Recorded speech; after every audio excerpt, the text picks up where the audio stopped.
Aujourd'hui, on s'attaque à un gros morceau. On va tenter de faire le pont entre la grosse machine de l'économie et notre portefeuille. L'idée, c'est de voir comment les grandes forces qui brassent le monde peuvent nous donner des pistes pour mieux gérer notre argent au quotidien. On pense tous avoir une petite idée de comment l'économie fonctionne, non? Mais est-ce qu'on comprend vraiment ce qui se passe en dessous du capot? C'est la première grosse question qu'on se pose. Et la deuxième, qui est peut-être encore plus importante, est-ce qu'il y a une façon simple, un genre de mode d'emploi pour bien s'en sortir là-dedans? Parce que comprendre, c'est bien, mais avoir un outil concret pour naviguer dans ce casse-tête, c'est encore mieux. OK, on plonge. Pour comprendre le portrait global, il faut revenir à la base de la base. En s'inspirant du modèle de Ray Dalio, on va les composer l'économie en sa plus petite particule. Et cette particule, c'est la transaction. C'est aussi simple que ça. Chaque fois qu'on achète un café, qu'on paie pour un service ou même qu'on investit notre argent, on fait une transaction. L'économie, c'est juste la somme de milliards et de milliards de ces petites actions-là. Ce qui nous amène à cette formule. Elle a l'air simple, mais elle cache quelque chose de super important. Le prix d'une chose, c'est le total dépensé divisé par la quantité vendue. Logique. Mais le point clé, c'est le total dépensé. Ce n'est pas juste de l'argent comptant, c'est l'argent plus le crédit. Et là, on arrive au cœur du réacteur, le crédit. On pourrait dire que c'est un peu le fantôme dans la machine. C'est une promesse de payer plus tard, mais ça a le même pouvoir d'achat que de l'argent sonnant et trébuchant aujourd'hui. Juste pour qu'on comprenne bien l'échelle, aux États-Unis, par exemple, il y a environ 50 000 milliards de dollars de crédit qui circulent. En comparaison, l'argent réel, les vrais billets, c'est à peu près 3 000 milliards. C'est complètement fou. Ça veut dire que le crédit, c'est lui le vrai patron de l'économie. L'analogie du Monopoly de Dalio est parfaite pour visualiser ça. Pensez-y. Au début de la partie, tout le monde achète des terrains avec son argent. Plus la partie avance, plus le cash devient rare et crucial pour payer les loyers. Le cash devient roi. Maintenant, imaginez qu'on ajoute une règle. On peut emprunter à la banque pour acheter plus vite. Le jeu explose. Les booms sont plus gros, les hôtels montent plus rapidement, mais les faillites, quand le cash vient à manquer, sont beaucoup plus brutales. C'est exactement notre économie.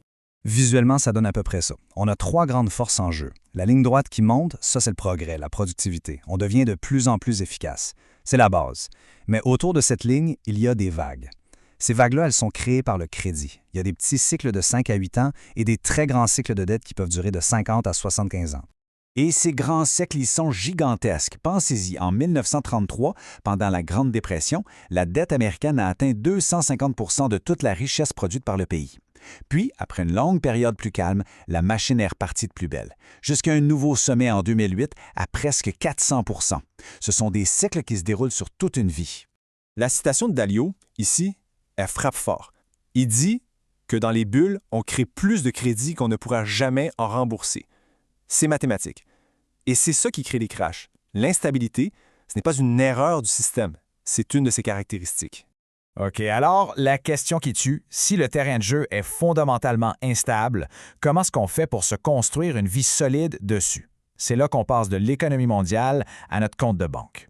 La réponse, ou du moins une piste de solution, c'est une approche, une philosophie, pensée justement pour naviguer dans cette volatilité, une sorte de guide de survie personnelle pour la réalité économique dans laquelle on vit.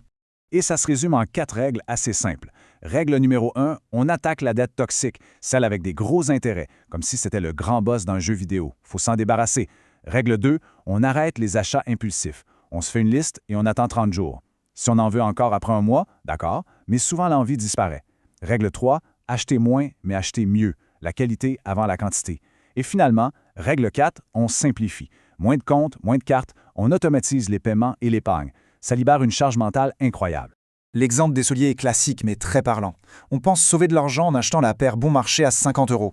Mais si on doit la changer tous les 6 mois, après 5 ans, ça nous a coûté 500 €. Alors que la bonne paire à 200 €, elle, dure 5 ans. Au final, on a économisé 300 €. Acheter bon marché, c'est souvent payer 2 fois.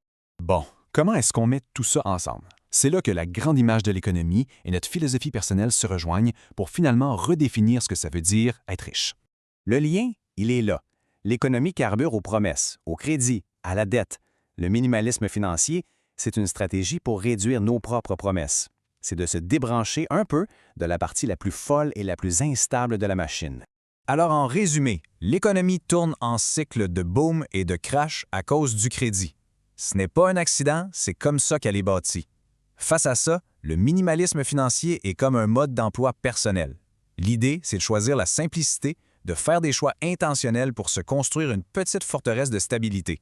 Et peut-être que la vraie richesse, finalement, ce n'est pas d'avoir plus, mais d'avoir moins de complexité. Et on termine là-dessus, c'est une idée vraiment forte. La liberté financière, ce n'est pas tant de gagner plus, mais d'éliminer ce qui nous draine, ce qui gruge notre énergie, notre temps et nos ressources. C'est là que se trouve la vraie liberté.